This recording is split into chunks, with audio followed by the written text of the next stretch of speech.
Ang second track ko naman sa AG album is Pamantayan. Alam ko marami nakakaranas ng mga gantong sistema, lalo na sa mga empleyado. Syempre, alam mo yung tipo na ang hirap-hirap mag-apply, kailangan pa ng maraming requirements, madaming pang benefits.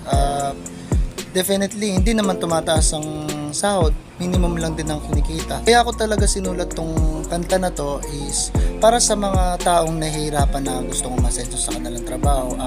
Kumbaga, lahat naman tayo gustong yumaman at mabili yung mga gusto nyong bilhin. Dati ako, hirap na hirap talaga ako, lalo na nung wala pa akong trabaho. Pero awa naman ng Diyos at nagkaroon ako ng magandang trabaho. Pero para sa akin, piliin yung magtrabaho para sa pamilya. Ayun yung pinaka the best na paraan para maging ayos ang inyong buhay. So yun, ayun nga po pala ang Pamantayan ng AG album at maraming salamat po. Sana po makarelate kayo at sana po magustuhan nyo. Ako nga po pala si Russell. Peace!